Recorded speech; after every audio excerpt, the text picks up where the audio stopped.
ಕೆಲವೊಮ್ಮೆ ಅಬ್ಸರ್ವ್ ಮಾಡಿದ್ದೀರಾ, ನಮ್ಮನ್ನ ಯಾರೋ ಮಿಸ್ಅಂಡರ್ಸ್ಟ್ಯಾಂಡ್ ಮಾಡ್ಕೊಂಡಾಗ ನಮ್ಗೆ ಯಾಕೆ ಇಷ್ಟೊಂದು ಹರ್ಟ್ ಆಗುತ್ತೆ? ನಾವು ಯಾರು ಅಂತ ನಮಗೆ ಗೊತ್ತಿದ್ರು ನಾವು ಯಾಕೆ ಬೇರೆಯವ್ರು ನಮ್ಮನ್ನ ಮಿಸ್ಅಂಡರ್ಸ್ಟ್ಯಾಂಡ್ ಮಾಡ್ಕೊಂಡಾಗ ನಾವು ಅವ್ರಿಗೆ ನಾವೇನು ಅಂತ ಎಕ್ಸ್ಪ್ಲೇನ್ ಮಾಡಬೇಕು ಅಂತ ಯೋಚನೆ ಮಾಡ್ತೀವಿ? ಬನ್ನಿ, ಇವತ್ತಿನ ಸಂಚಿಕೆಯಲ್ಲಿ ಈ ವಿಷಯದ ಬಗ್ಗೆ ಮಾತಾಡೋಣ. ನೀವು ಕೇಳ್ತಾ ಇರೋದು ಗನೋರಾ ಮೀಡಿಯಾ ಕ್ಲಬ್ಬಿನ ಕಿವಿ ಮಾತು. ನಾನು ನಿಮ್ಮ ಅಭಿ.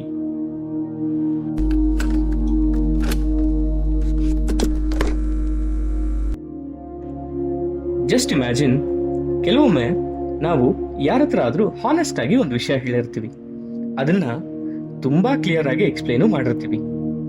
ಆದ್ರೆ ಅವರು ಅದನ್ನ ಬೇರೆ ತರ ಅರ್ಥ ಮಾಡ್ಕೋತಾರೆ. ಅವ್ರು ಬೇರೆ ತರ ಅರ್ಥ ಮಾಡ್ಕೊಂಡ್ಮೇಲೆ ನಮಗೆ ಫ್ರಸ್ಟ್ರೇಷನ್ ಶುರು ಆಗುತ್ತೆ. ಅವರು ನಾವು ಹೇಳಿದ ವಿಷಯ ಒಪ್ಕೊಂಡ್ಲಿಲ್ಲ ಅಂತ ಅಲ್ಲ, ಎಲ್ಲ ಒಂದ್ ಕಡೆ ನಮ್ಮನ್ನ ಅವರು ಸರಿಯಾಗಿ ಅರ್ಥ ಮಾಡ್ಕೊಂಡಿಲ್ಲ ಅಂತ. ಹೀಗೆ ಅವ್ರ ಜೊತೆ ಇದ್ದಂತಹ ಕಾನ್ವರ್ಸೇಷನ್ ಮುಗ್ದೋದ್ರೂ ಸಹ ಮೈಂಡು ಮತ್ತೆ ಮತ್ತೆ ಥಾಟ್ಸ್ನ ರಿಪೀಟ್ ಮಾಡೋದಕ್ಕೆ ಶುರು ಮಾಡುತ್ತೆ. ಫಾರ್ ಎಕ್ಸಾಂಪಲ್, ಮೇ ಬಿ ನಾನು ಬೇರೆ ಥರ ಏನಾದರೂ ಎಕ್ಸ್ಪ್ಲೇನ್ ಮಾಡಿದರೆ ಅವ್ರು ಅರ್ಥ ಮಾಡ್ಕೊತಾ ಇದ್ರಾ, ಇಲ್ಲ ಅವ್ರು ನನ್ನ ಬಗ್ಗೆ ಏನಾದರೂ ತಪ್ಪಾಗಿ ತಿಳ್ಕೊಂಡಿದಾರಾ, ನಾನೇನಾದರೂ ತಪ್ಪಾಗಿ ಹೇಳ್ಬಿಟ್ನಾ, ಈ ಥರದೆಲ್ಲ ಥಾಟ್ಸ್ ಬರೋದಕ್ಕೆ ಶುರುವಾಗುತ್ತೆ. ಇದು ಹೇಗಿದೆ ಗೊತ್ತಾ? ಜಸ್ಟ್ ಇಮ್ಯಾಜಿನ್, ನಾವು ಮಂಜ್ ಬಿದ್ದಿರುವಂತ ಕನ್ನಡಿ ಮೇಲೆ ಒಂದು ಕಡೆ ಏನೋ ಒಂದು ಮೆಸೇಜ್ ಬರೀತಾ ಇದೀವಿ ಅಂತ. ಅದನ್ನ ನಾವು ನಮ್ಮ ಕಡೆಯಿಂದ ನೋಡಿದಾಗ ಕರೆಕ್ಟ್ ಆಗಿ ಕಾಣಿಸುತ್ತೆ. ಅದೇ ಆಪೋಸಿಟ್ ಸೈಡ್ ಅಲ್ಲಿ ನಿಂತ್ಕೊಂಡು ನೋಡಿದಾಗ ಕನ್ನಡಿ ಮೇಲೆ ಬಿದ್ದಿರೋ ಮಂಜು ಅದನ್ನ ಬ್ಲರ್ ಆಗಿ ಕಾಣೋ ತರ ಮಾಡುತ್ತೆ.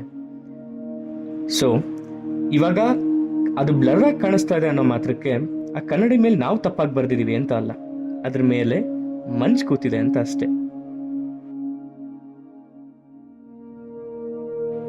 ನಮ್ಮೆಲ್ರಿಗೂ ಯಾರಾದ್ರೂ ನಮ್ಮನ್ನ ಅರ್ಥ ಮಾಡ್ಕೊಬೇಕು ಅನ್ನೋ ಫೀಲಿಂಗ್ ಬರ್ಬೇಕಾಗತ್ತೆ. ಯಾಕಂದ್ರೆ ನಮ್ಮನ್ನ ಯಾರಾದ್ರೂ ಅರ್ಥ ಮಾಡ್ಕೊಳೋದು ಅಂದ್ರೆ ಅವರು ನಮ್ ಜೊತೆ ಕನೆಕ್ಟ್ ಆಗ್ತಿರೋದು ಅಂತ. ಯಾರೋ ನಮ್ಮನ್ನ ಮಿಸ್ಅಂಡರ್ಸ್ಟ್ಯಾಂಡ್ ಮಾಡ್ಕೊಂಡಾಗ ಅಲ್ಲಿ ನಮ್ಮ ನಡುವೆ ಮತ್ತೆ ಅವರ ನಡುವೆ ಡಿಸ್ಟೆನ್ಸ್ ಕ್ರಿಯೇಟ್ ಆಗುತ್ತೆ. ಅದಕ್ಕೆ ನಾವು ಕೆಲವೊಮ್ಮೆ ಓವರ್ ಎಕ್ಸ್ಪ್ಲೇನ್ ಮಾಡ್ತೀವಿ, ಅಥವಾ ನಡೆದಿರೋ ಕಾನ್ವರ್ಸೇಷನ್ನ ಮತ್ತೆ ಮತ್ತೆ ರಿಪೀಟ್ ಮಾಡ್ತೀವಿ. ಡೀಪ್ ಇನ್ಸೈಡ್ ರಾಂಗ್ ಆಗಿ ನೋಡ್ತಿದ್ದಾರೆ ಅನ್ನೋ ಭಯ ಶುರುವಾಗುತ್ತೆ. ಎಲ್ಲ ಜನರು ನಮ್ಮನ್ನ ನಾವ್ ಹೇಗಿದೀವೋ ಹಾಗೆ ಅರ್ಥ ಮಾಡ್ಕೊಳಲ್ಲ. ಸೊ ಅವ್ರು ನಮ್ಮನ್ನ ಅರ್ಥ ಮಾಡ್ಕೊಂಡಿಲ್ವಾ, ಅದು ಓಕೆ ಅಂತ ನಾವು ಬಿಡೋದನ್ನ ಕಲ್ತ್ಕೊಬೇಕು. ಸೊ ಕೆಲವೊಮ್ಮೆ ಯಾರಾದ್ರೂ ನಿಮ್ಮನ್ನ ಮಿಸ್ಅಂಡರ್ಸ್ಟ್ಯಾಂಡ್ ಮಾಡ್ಕೊಂತಾರೆ ಅಂದ್ರೆ ನೀವು ಅವ್ರಿಗೆ ಫುಲ್ ಟೈಮ್ ಆಗಿ ಎಕ್ಸ್ಪ್ಲೇನ್ ಮಾಡ್ತಾ ನಿಮ್ಮನ್ನ ನೀವು ಕಳ್ಕೊಂಬಿಡಿ.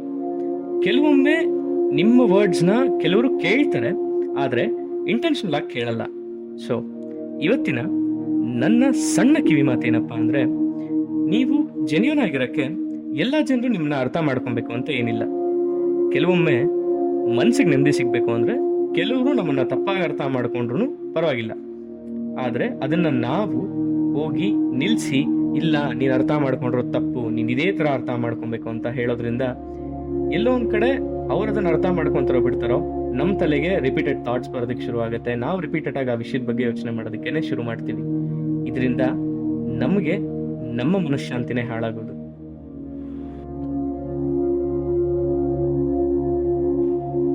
ಇದಾಗಿತ್ತು ಇವತ್ತಿನ ಕಿವಿ ಮಾತು. ಮುಂದಿನ ಸಂಚಿಕೆಯಲ್ಲಿ ಮತ್ತೆ ಭೇಟಿಯಾಗೋಣ. ಆದ್ರೆ ಹೋಗೋದಕ್ಕೆ ಮುಂಚೆ ನಾನು ಯಾವಾಗ್ಲೂ ಹೇಳೋ ತರ, ಲೈಫು ತುಂಬಾನೇ ಸಿಂಪಲ್ ಆಗಿದೆ ಕಣ್ರಿ. ಈ ಸಿಂಪಲ್ ಆಗಿರೋ ಲೈಫ್ನ ನಾವೇ ತುಂಬಾ ಕಾಂಪ್ಲಿಕೇಟ್ ಮಾಡ್ಕೊಂತ ಇದೀವಿ. ಸೊ ಇರೋ ಈ ಒಂದು ಸಿಂಪಲ್ ಜೀವನನ ನಗ್ನಗ್ತಾ ಇನ್ನೊಬ್ಬರನ್ನ ನಗಿಸ್ತಾ ಖುಷಿಯಾಗಿರಿ ಅಂತ ಹೇಳ್ತಾ, ಸೈನಿಂಗ್ ಆಫ್, ನಿಮ್ಮ ಅಭಿ.